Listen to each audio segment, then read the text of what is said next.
Today's special because it's the culmination of basically my entire adult life.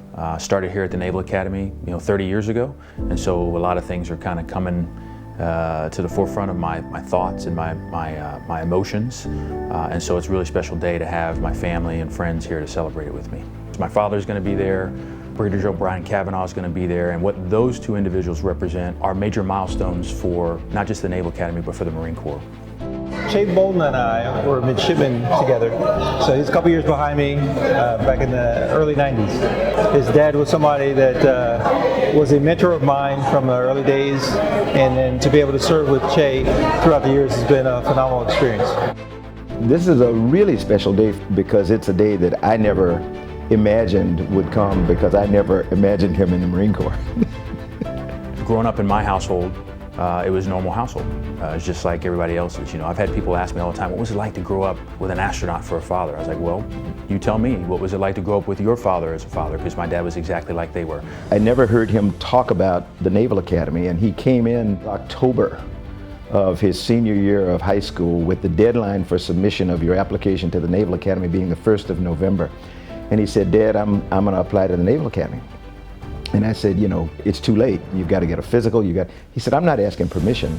I just wanted to let you know that I'm going to apply for the Naval Academy. He got everything done, got all the letters in and everything, and ended up getting an appointment to the Naval Academy and came here. He was a great pole vaulter, but his love was football. He was a walk-on and made the team and was on Navy's football team for 4 years. I had a little bit of trouble getting through the Naval Academy, but what does not kill you makes you stronger, right? So it was one of the best decisions I've made. And then having my father as an alum from there only made it that much more special, because that's one of the things that we have to continue to bond over the years. It's been great. I remember telling him as he was going through plebe year, he called just like I had done for my mom and dad. I said, I'd made a mistake. This was not for me. It was tough. It was not fair. People didn't want me here. I wanted to come home. And my dad would tell me every single time, hang in there one more week. And when Ché called and said, I hate it, I want to come home, I didn't have the heart to say hang in there one more week. So I would tell him, I said, look, when you hang up, go back to the company area and look around and find a classmate who's struggling more than you are and get him through the day. If I talk to his classmates today, the one thing that almost every single one of them says was, the thing I remember most about Ché was he got me through a really hard day. He's a real people person. That's what's really special about the day, is seeing this people person find out that, boy, it's really hard to say farewell to Marines. My proudest achievement as a Marine was my ability to take care of other Marines. They're special.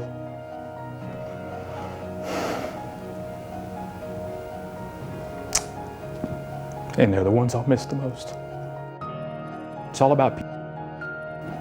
A lot of people think Marines do incredible things with incredible gear, but they do incredible things with incredible people, is what they do. And so having the opportunity to lead Marines,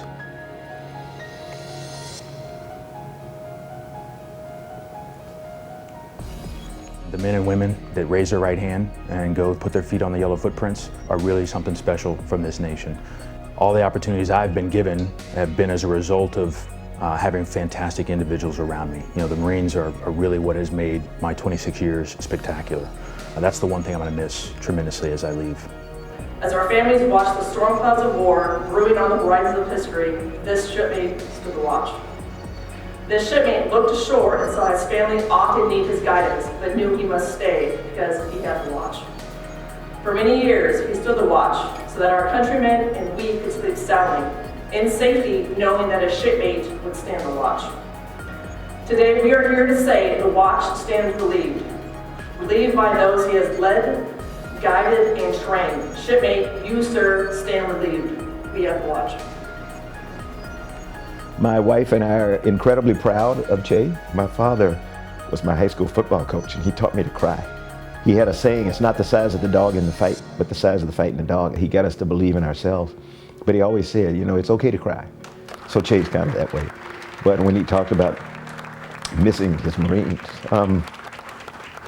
I got out of the Marine Corps, I retired in 2003. I miss Marines today as much as I did in 2003. It doesn't change.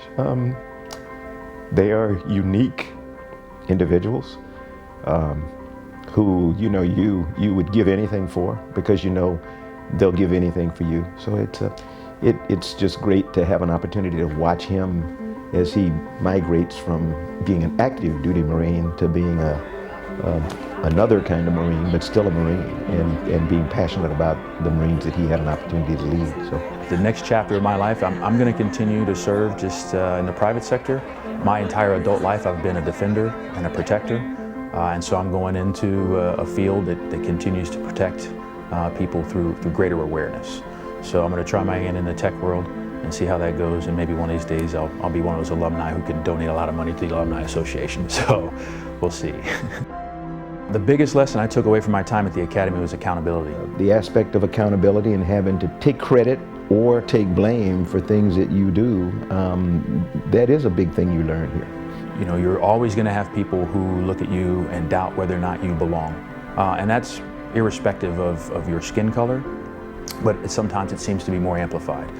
I also would encourage them to make hard choices. Go for the hard option. When you're given the choice between what's easy and what's hard, typically the one that's hard is the right one. That goes for your decisions, that goes for your actions, that goes for your effort.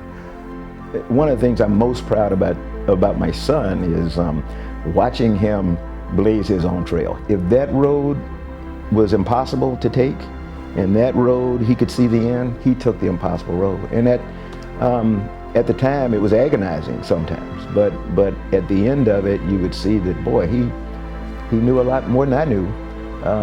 And that's what I tell young people, male or female. Don't listen to anybody else. Don't even listen to your parents. Try to tell you what you should do or what you should be. Only you can determine, and whatever decision you make will be the right one for you. You may come out of the Naval Academy thinking that you've made it and you've got a lot under your belt, but the reality of it is it's just beginning. It's not an easy task to come to the Naval Academy, to make it through the Naval Academy, and more importantly, to represent the Naval Academy. It's difficult, and it often involves a lot of hard decisions. Lifelong learning is probably the most important thing that you can have, especially when you stand in front of sailors and Marines. They're going to expect that you know the answers, and you're not going to know the answers, so you better be prepared to go in and do the research and continue to read.